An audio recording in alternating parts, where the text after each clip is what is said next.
Whether you're a bioprocess engineer hunting for the perfect scaled-down model, a biotech founder architecting the leap to commercialization, or a scientific analyst who craves raw technical truth, you've reached the technical edge. In this space, we live by a single mantra: the process is the product. Welcome to the Biomanufacturing and Fermentation Technology podcast with Prasad Ernala. Hit subscribe and ring the bell to join a global community and stay at the vanguard of biotech translation. Let's build the bioindustrial future together. In the last part for building a repeatable AI-assisted DoE workflow, we bring everything together. Not as isolated techniques, but as a repeatable workflow where AI accelerates each stage, and expert judgment protects scientific integrity. Core point from Lesson 4. Start with mechanistic problem framing. Define responses, constraints, and controllable factors grounded in biology and engineering, because no downstream analytics can rescue a poorly posed question. Use AI to generate statistically efficient designs, but constrain it with operational feasibility, blocking strategy, aliasing awareness, and equipment realities. Execute with discipline and structured path integration. Transform dense time series signals into mechanistically meaningful features rather than feeding raw data into models. Anchor analysis in classical statistics first. Use ANOVA and response surfaces as interpretable foundations, then layer AI models cautiously where nonlinearity demands it. Optimize for robust operating windows, not single-point optima. Treat desirability outputs as candidates, then examine plateaus, gradients, and constraint boundaries. Validate through confirmation and robustness testing. Replicate runs, probe sensitivity to factor variation, and update models when predictions and reality diverge. Embed scale-up thinking before technology transfer. Use hybrid models and constrained scenario testing to evaluate how mixing, oxygen transfer, and gradients reshape performance at volume. Treat AI as a workflow multiplier. It accelerates design, analysis, visualization, and simulation, but scientific rigor, falsification, and mechanistic reasoning remain human responsibilities. Welcome to the debate. Good to be here. Biology is messy. I mean, that's the fundamental truth that keeps every bioprocess engineer up at night. You're dealing with infinite variables, nonlinear interactions, and living organisms that, quite frankly, do not care about your production schedule. So today, we're dissecting a methodology that, well, it claims to tame that mess.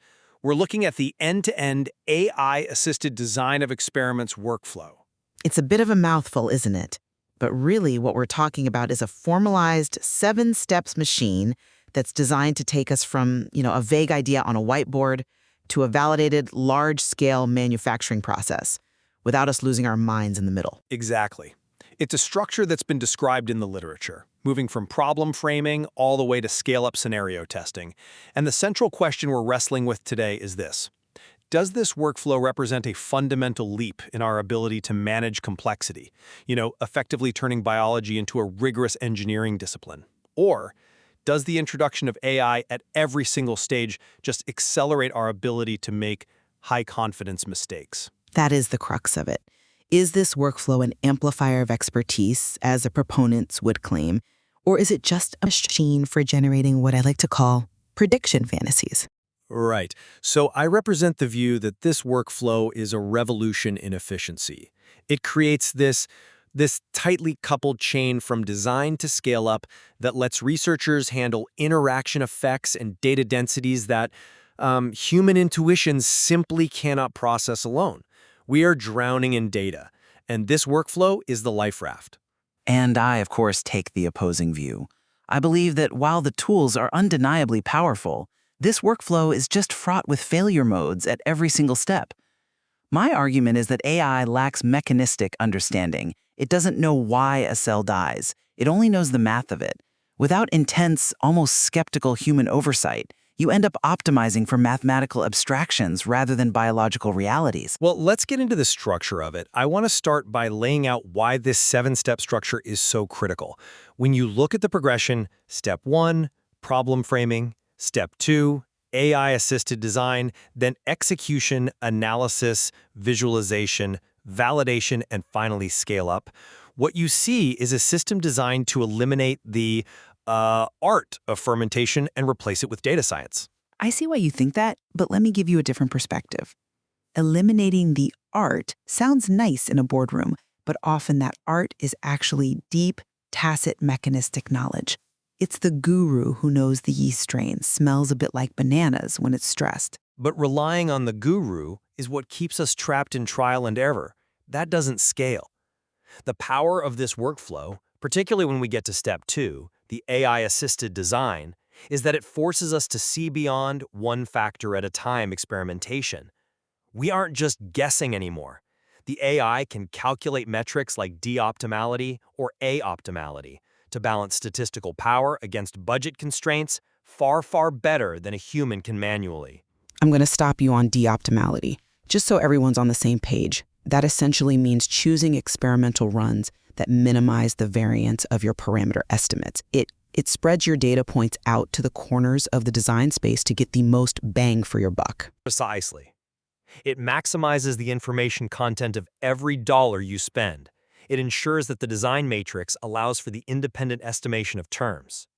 That is precision. It's statistical precision, yes, but does it map to physical reality? That's my concern. An AI workflow is only as strong as its weakest link. And usually that link is step 1, problem framing. If the human expert doesn't define the admissible solution space based on deep mechanistic knowledge, things like kinetic parameters, growth rate mu, or the oxygen transfer coefficient KLA, the AI is just going to optimize for the wrong thing. I agree that framing is essential, but the workflow accounts for that. It's not a button you press. It's a collaborative tool. Is it, though? Because there's a massive risk here, a failure mode of operational practicality. You can have a design that's statistically D-optimal, looks perfect on paper, but it might require you to push equipment to breaking points that cause fatigue or plant alarms. The AI doesn't know your pump capacity unless you explicitly tell it. It doesn't know that your cooling loop fails if you induce 3 high-density tanks at the same time. That's a fair point, but I think you're underestimating the flexibility of the system. Let's look at the enzyme fermentation example from the material. This is a classic case. Historically, the team only varied inducer concentration. That was their entire world. A limited view, sure. Extremely limited. But when they applied this workflow specifically in step 1 and 2, the AI-assisted approach helped identify that feed rate reduction and induction OD were actually the critical factors. And why? Because of oxygen limitations. The AI pulled prior batch data to show that oxygen limitation coincided with high biomass. That is an insight that the human team had missed because they were just too focused on the inducer. See, I come at it from a different way. You say the AI found it, but the material says the AI summarized prior data, and the experts had to judge whether those factors were controllable inputs or emergent variables. That is a crucial distinction. But the AI surfaced the correlation. Correlation isn't causation, though, and this brings up the trade-off between breadth and depth. The material warns us specifically about a failure mode where the AI proposes an overly expansive factor set based on historical correlations. If you aren't careful, you start confounding controllable inputs like agitation set points with emergent variables like output oxygen uptake rate or OUR. If you try to control OUR directly as a factor in a DoE, you're going to break your model. That's why the human is there to filter. But let's go back to your point about operational practicality and equipment limits. In that same enzyme example, you're right that the AI initially stumbled. It proposed a design that clustered multiple high oxygen demand conditions on the same day. Exactly. That is my point. The AI has no common sense. It grouped all the high-stress runs together. In a real plant, that triggers alarms, it trips the breakers, or overwhelms the cooling capacity. If you had just blindly followed the optimal design, the experiment would have failed. But they didn't blindly follow it. The team rejected the design, added a blocking constraint to distribute those runs, and the AI recomputed. That's the beauty of the workflow. It's iterative. It allowed them to respect operational constraints while retaining good D-optimality. It didn't break, it adapted. It adapted because a human intervened. I'm not saying the tool is useless. I'm saying it's dangerous if you treat it as an oracle, which brings me to the data itself. Steps 3 and 4. You are a big proponent of disciplined execution with PAT, process analytical technology. Absolutely. Step 3 is where the rubber meets the road. If we're just relying on sparse offline samples, taking a sample every 4 hours, we're missing the entire movie. We're just seeing snapshots. With off-gas analyzers, spectroscopic probes, capacitance sensors, we get a richness of data. We can see metabolic state shifts, stress responses. But there's a trade-off between information richness and complexity. Complexity is necessary to capture biology. Not if it's just noise. The material explicitly warns that feeding high-frequency PAT data directly into the AI leads to models that explain sensor noise rather than biology. You have to transform those streams into features, like max OUR or integrated OUR. If you just dump raw capacitance data into an algorithm, it's going to find patterns in the electronic interference. And that is exactly what Step 3 prescribes, transforming raw pad streams into mechanistically meaningful features. But let's look at Step 4, analysis and modeling. This is where I think the traditionalist view holds us back. You usually argue for simple models, but biology is nonlinear. Biology is nonlinear, but our understanding of it needs to be interpretable. I'm not convinced by that line of reasoning because it limits predictive power. The material mentions that AI can fit nonlinear, non-parametric models, like random forests or neural networks. These can capture complex behaviors that a standard ANOVA or a quadratic model simply misses.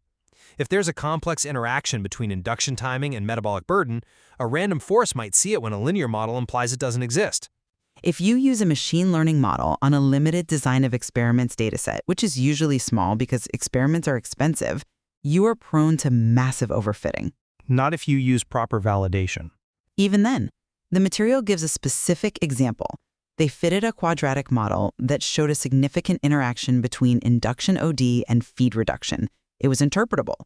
Titer falls at high OD and high feed. Why? Mechanistically, we know that's oxygen limitation. Then they tried a random forest. It had slightly better predictive accuracy, sure, but it offered no straightforward interpretation of the interactions. But it was more accurate. What is it robust? If you can't explain why the titer falls, the model is dangerous. You don't know if it's picking up a biological reality or just a quirk of the training data. That's why the text says the team chose the quadratic model as the primary decision tool and only used the ML model as a qualitative check. You need to know if a term is significant via an F-test, not just some black box prediction. I see your points on interpretability, but I think you're discarding the value of visualization too quickly. This leads us to Step 5. Once we have a model, whether it's quadratic or ML, we need to find the optimum. The use of desirability functions here is brilliant. We can take multiple competing goals, maximize titer, minimize impurity, keep the process safe, and synthesize them into a single scalar metric. Desirability is a dangerous simplification.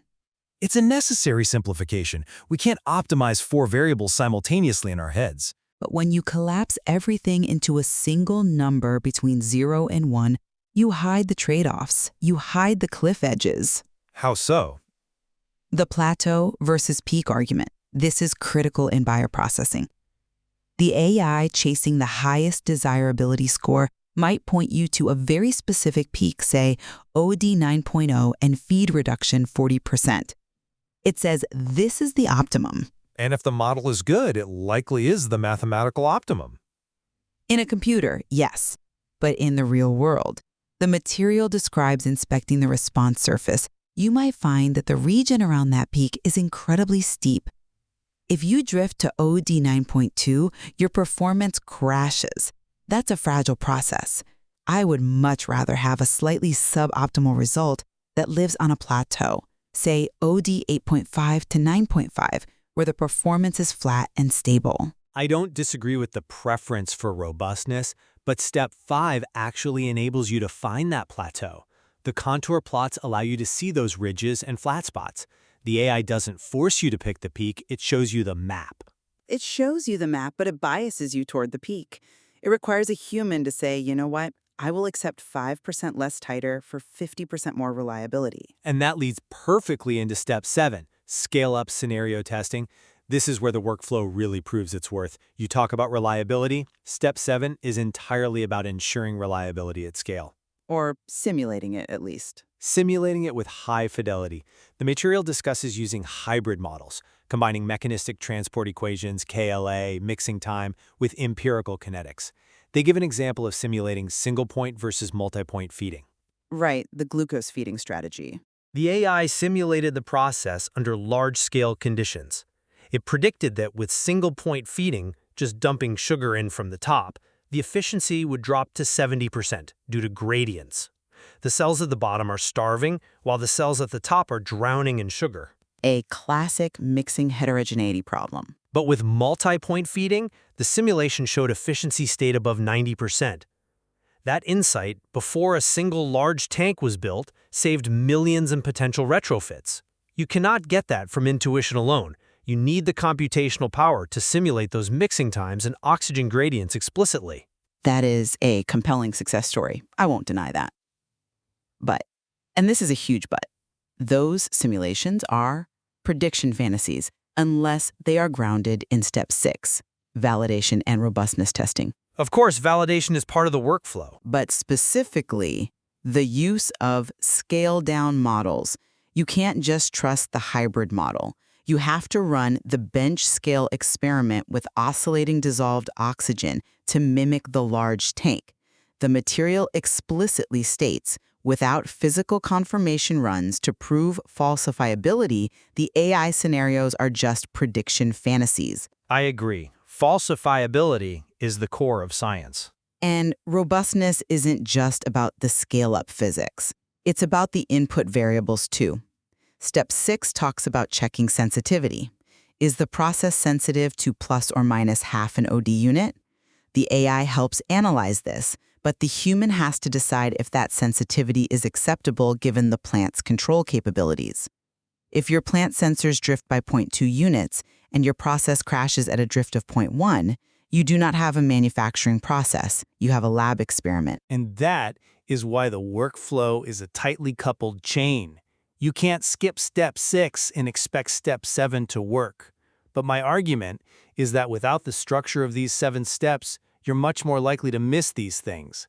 The AI enforces a discipline that the artistic approach lacks. Oris, it creates a false sense of security. You think because you have a desirability score 0.98 and a hybrid model simulation, you're safe. But if you missed a mechanistic driver in step 1, say you didn't account for trace metal depletion, no amount of de-optimality or hybrid modeling will save you. But that's true of any science. If your hypothesis is wrong, your results are wrong. The difference is this workflow gives you the tools to fail faster and correct faster. Fail faster is good, provided you recognize the failure. So let's look at the synthesis of this whole process. We start with problem framing, we move to AI design to handle the math, we execute with PAT to get real data, we model with a mix of stats and ML, we visualize to find robustness, we validate to prove we aren't crazy, and we simulate scale-up to save money. To me, this transforms bioengineering from a craft into a rigorous science. It definitely moves the needle. It does more than move the needle. It acts as an amplifier of expertise. It doesn't replace the expert, but it gives the expert a lever long enough to move the world, or at least move the titer. Without the AI handling the dimensionality of step 2 and step 5, we are flying blind in high-dimensional spaces. We are stuck optimizing one factor at a time, missing all the interactions that actually matter in biology. I will concede that the workflow is useful. Essential, even, for modern demands where speed is critical, but I maintain that it is dangerous if it's treated as a black box. The most critical steps, step 1, where we frame the mechanism, and step 6, where we physically test for robustness, are entirely dependent on human skepticism. Computing power cannot replace the question, does this actually make biological sense? And I would argue that the workflow frees up the human to ask exactly that question, instead of spending their time calculating standard deviations or manually adjusting pump settings. Perhaps. But we must remember that AI can find an optimum, but only a human can decide if that optimum is robust enough to survive the real world. The best ideas emerge from rigorous challenge, not just rigorous calculation. That's an interesting point, though I would frame it differently. The calculation enables the challenge to be more precise. But Looking at the time, we've covered a lot of ground, from the risks of overly expansive factor sets to the power of scale-down models. We have, and hopefully we've illuminated that while AI is a powerful tool, the garbage in, garbage out rule still applies, perhaps now more than ever. It's a fascinating evolution of the field, and clearly, there is much more to explore in how these hybrid models will evolve. Thank you for listening to the debate. Thank you. Keep questioning the models. Hi there, thank you for staying with me until the very end. If these technical insights help bridge the gap in your own process, please hit subscribe and make sure to hit the notification bell. Stay connected for our next deep dive into the realities of biomanufacturing. I am Prasad Ernala. Thanks for listening.